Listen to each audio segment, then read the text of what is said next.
A lot of times we think about building wealth, we think about, just accumulating assets, right? But there's three phases to wealth, which I've realized and which I've been doing a lot of research on and a lot of homework on. And so the first stage of building wealth is what we call the wealth creation stage, the stage where we are learning how to get assets, learning the difference between certain assets, right? This is the wealth creation stage. We're understanding what it takes to build wealth, right? What it takes to build wealth, right? The creation stage. We started from nothing. A lot of us starting from nothing. A lot of us have been, wealth deprived, right? We've fallen under the same system, right? With the lack of information. We understand that poverty is a lack of information more than it is a lack of money, right? And let's dig down into this wealth creation stage on what it takes. So one of the things we got to do in the beginning is we have to create new habits, right? And we know this, we've heard this before, but what are wealthy habits?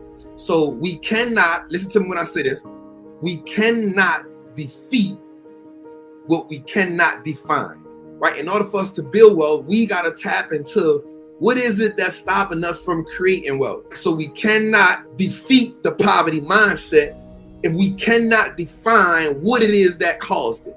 Are you wired for wealth? So how do we understand that? Your financial status now is compatible to your comfort zone. So in order to get in the phase of wealth creation, we have to get out of our financial comfort zone. Is the reason why you are or are not prospering or creating wealth. For me, one of the reasons why I was able to start my journey was because I was personally willing to do more with less. Because I was willing to do more with less, I was willing to invest more. So I withstood the temporary hardships and I thought the bigger picture. I want you to say something right now. There will always be enough money. Why will there always be enough money? Because they print it. So wealth creation is easy. Wealth creation is easy because there will always be enough money. All right, check me out. Let's double down on that. There will always be enough money because, check this out. Assets flow abundantly. We're taking worthless money to acquire valuable assets. So we understand that money is the means of exchange. So the value isn't truly in the money. The value is in whatever we are exchanging it for. Here's why the money is worthless. If you have in your bank account right now,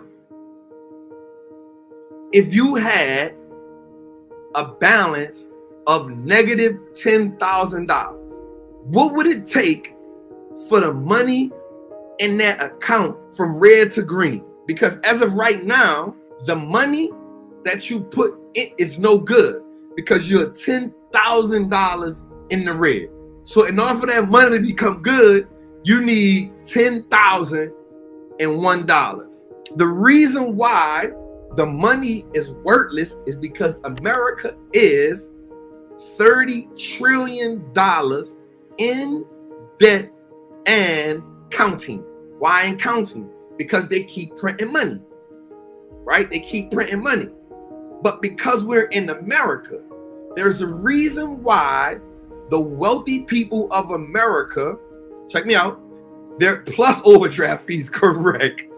And they don't even pay overdraft fees on the money they owe, right? There's a reason why the wealthy people of America continuously builds wealth over and over. And there's a reason why 1% is richer than 99%, right?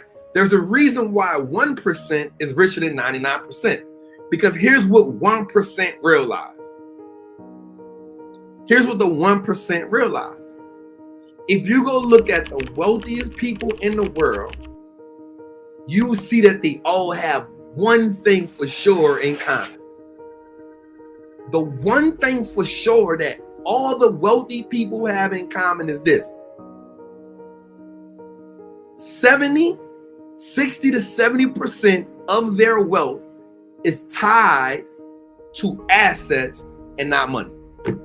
When we look at companies on the stock market, when you hear Apple has $290 billion of cash sitting on the side, if you really took a deep dive, you'll see that of that 200 and something billion dollars, only 30% of it is actually in cash.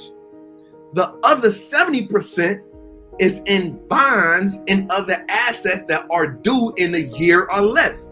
Why? Because the money sitting in the account is doing them no good. It's losing value. So what they do is they take that money and do overnight bonds or short-term bonds so they can at least get 1 or 2% on the money. If they can get 1 or 2% on the money, then that money is steady accumulating for them instead of the 30% that's just sitting there, right? Also, they invest in other things. So therefore, the 200 and something billion that you see Apple have sitting in cash is not necessarily sitting in cash. It's in overnight bonds or short-term bonds, but it's considered a cash equivalent. So when we look at people like Elon Musk, 80% of his wealth is tied into Tesla stock.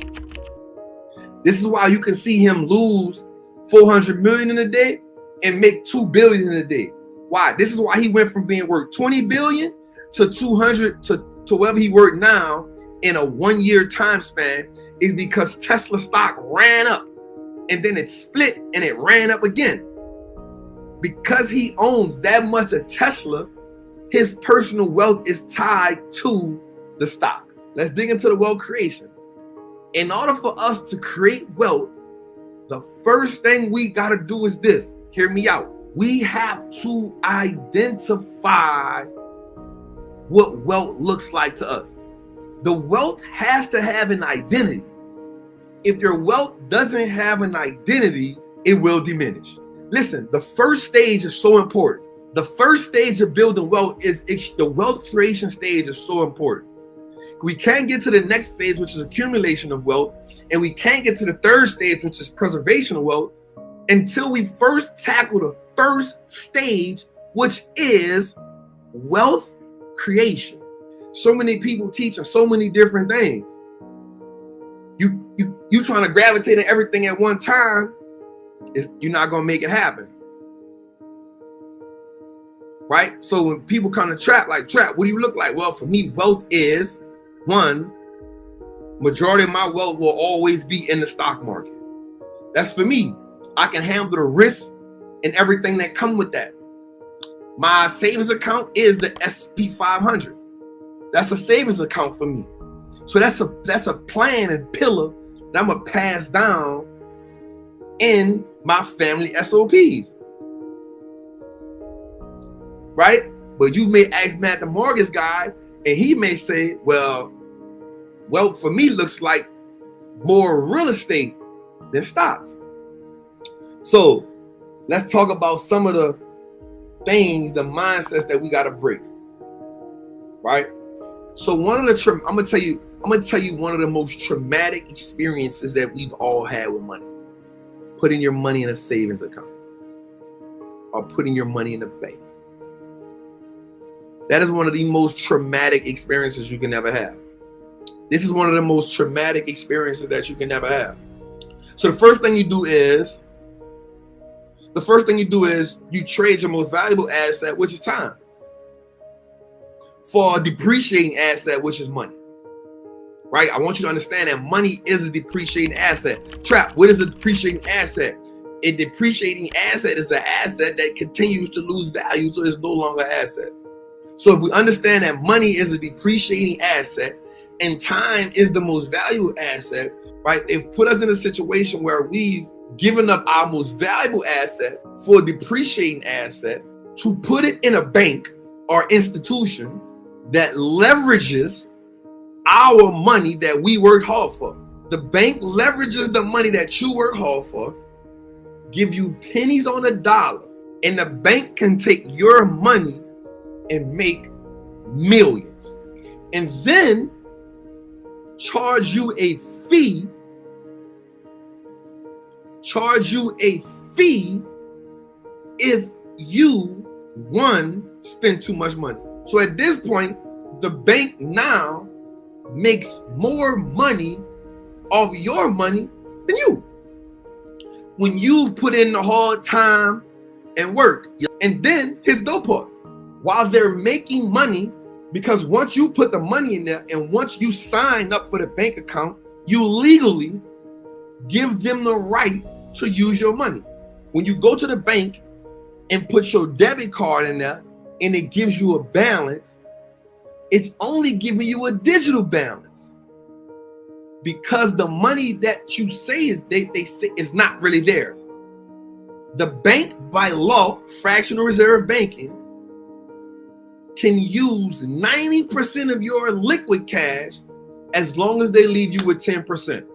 So if you put $1,000 in there, by law, they can take $900 and leave you with $100. By law. Let's get even deeper.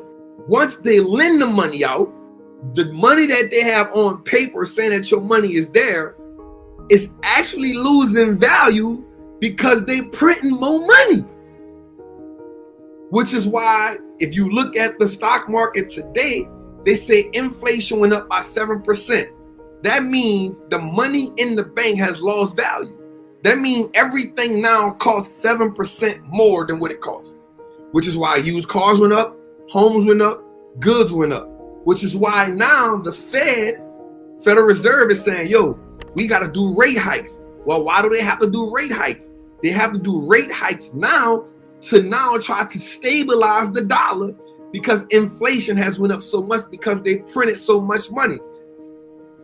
40-something% of the money in circulation right now has been printed in the last 2 years. Let's go back to why the first stage of wealth creation, the first stage of wealth is so important. Wealth creation. Because you got to understand the toxic relationship and the bad ideology that you picked up about money.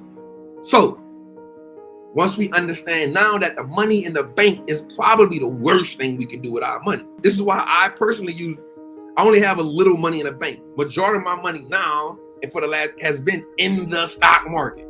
Why? My savings account is the VOO. Chap, why is your savings account the VOO, chap? Because it's not an investment on one particular business.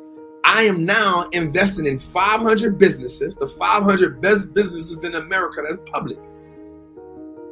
And last year, I made 27% on my money. It's not bad. Well, Trap, what do you do when the stock market crashes? Well, because I was only going to get 0.01% if my money sat in a savings account, if the market goes down, I'm going to keep putting my money buying the equity. Statistics show that after every market crash, the wealthy have increased their wealth by 27%. Why is that? Because they understand they use worthless cash to buy valuable assets on sale.